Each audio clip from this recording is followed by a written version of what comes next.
Dragon ball जी का एक mysterious और एक यादगार लम्हा जब क्रिलिन अपने गुस्से और इंसाफ के जज्बात में वेजिटा का काम तमाम करने वाला था, मगर गोकू ने उसे रोक दिया। आज हम जाएंगे इस फैसले की गहराई में और जानेंगे कि गोकू ने ये फैसला क्यों किया, इसका क्या मतलब था उसके लिए, वेजिटा के लिए और ड्रैगन बॉल जी के फ्यूचर के लिए। ये कहानी शुरू होती है जब रेडिट्स ब्रदर ऑफ गोकू अर्थ पे आता है। समहाउ गोकू और पिक्कोलो मिलके इस रेडिट्स को हराते हैं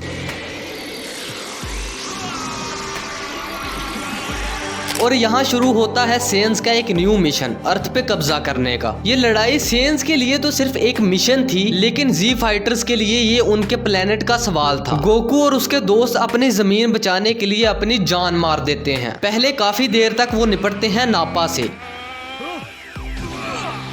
और फिर मैदान में उतरता है एक वेजिटा नाम का सेयन। वेजिटा कोई आम फाइटर नहीं था, वो था प्रिंस ऑफ सेयन्स, एक ऐसी रेस जो सिर्फ जंग और तबाही के लिए बनी थी। उनका प्रिंस, उसका पावर लेवल लाजवाब था और उसके सेयन प्राइड के साथ वो ऑलमोस्ट अनस्टॉपेबल था। वेजिटा और गोकू की ये फाइट शुरू होती है जिसमें वेजिटा गोकू को धूल चटाता है। एक लम्हा ऐसा आता है जब गोकू वेजिटा पर भारी पड़ना शुरू हो जाता है और फिर वेजिटा दिखाता है कि पावर क्या होती है। वो बन जाता है एक ग्रेट एप।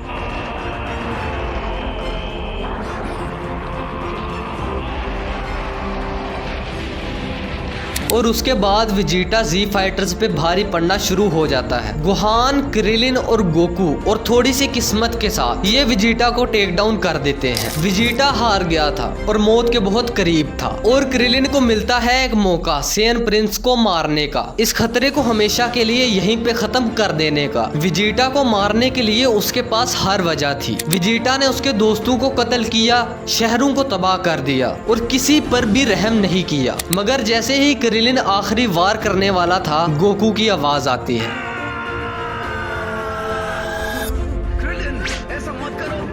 गोकू जो हमेशा साफ दिल वाला वॉरियर रहा है, अपने दुश्मनों को हमेशा दूसरा मौका देने में यकीन रखता है। गोकू के लिए ये लड़ाई को जीतना इतना ज्यादा इम्पोर्टेंट नहीं था। उसने वेजिटा का पोटेंशियल देखा और वेजिटा के इतने जालिम होने के बावजूद ये सोचा कि वेजिटा को दूसरा मौका देना तो बनता है। शायद गोकू की नजर में वेजिटा में एक दिन उनका साथी बनने की सलाहियत थी, जो उनका साथ दे सकता था आने वाले खतरनाक दुश्मनों के खिलाफ। ये पहली बार नहीं था जब गोकू ने अपने हारे हुए दुश्मन को छोड़ा। गोकू ने सेम चीज पिक्कोलो के साथ की और रेडिट्स के साथ भी की। वो अलग बात है कि रेडिट्स अपनी बात पे अड़ गया और वेजिटा के इंसिडेंट के बाद सबसे खतरनाक दुश्मन फ्रीजा के खिलाफ भी गोकू ने यही किया। गोकू के दिमाग में क्या चल रहा था ये तो एक मिस्ट्री है, लेकिन दूसरी तरफ क्रिलिन खड़ा था। उसके लिए ये फैसला आसान नहीं था। वो कैसे करके वेजिटा पर ट्रस्ट कर सकता था जो ऐसी रेस का प्रिंस है जो सिर्फ तबाही और दुख लाएगी। लेकिन गोकू ने कुछ सोच के ही फैसला किया था और क्रिलिन को अंदाजा था कि गोकू ना समझ या पागल तो नहीं है। तो कुछ तो था जो गोकू देख रहा था और क्रिलिन नहीं। क्रिलिन को फैसला करना था, अपने इंस्टिंक्ट्स पे रिलाय करके वेजिटा को कत्ल कर दे या फिर गोकू पे ट्रस्ट कर वो इतना अच्छा मौका जाने दे। आखिर में क्रिलिन ने अपना हाथ रोक लिया। वेजिटा जो अभी जिंदा था और बहुत जख्मी हालत में था, मरते मरते बचा और भाग गया।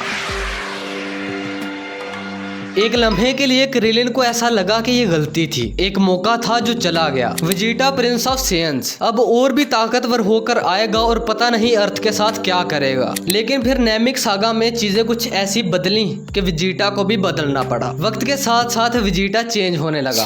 स्लोली वेजिटा ने अपनी तबाही का रास्ता छोड़ दिया। फिर उसकी शादी, उसका बच्चा ट्रंक्स, इन सब चीजों ने उसे बदल दिया। वेजिटा की स्टोरी विलन से हीरो तक नो डाउट एक अमेजिंग और मिस्टीरियस जर्नी है और ये सब जो आज तक हमने देखा है उस एक रहम के लम्हे से शुरू हुआ जब गोकू ने क्रिलिन को वेजिटा को मारने से रोक दिया। नो डाउट यही गोकू का कैरेक्टर है और यही रहेगा जो हमारा और आप लोगों का दिल जीतता रहेगा। गोकू ने वेजिटा को छोड़कर सिर्फ वेजिटा की जान नहीं बचाई, बल्कि एक ऐसा वॉरियर अपने साथ मिला लिया जो आने वाले बहुत खतरनाक दुश्मनों से भी लड़ेगा। और इसीलिए गोकू के इस फैसले ने गोकू के सबसे बड़े दुश्मन को उसका सबसे बड़ा दोस्त बना दिया। गोकू का वेजिटा को छोड़ना तो बहुत अच्छा साबित हुआ, लेकिन कई इवेंट्स में गोकू को अपने दुश्मन को नहीं छोड़ना चाहिए था। वो कौन से इवेंट्स हैं कमेंट सेक्शन में जरूर बताना। और अगर ये वीडियो पसंद आई तो लाइक और शेयर भी कर देना। मैं मिलता हूँ तुम लोगों से अगली वीडियो में, तब तक के लिए पीस आउट।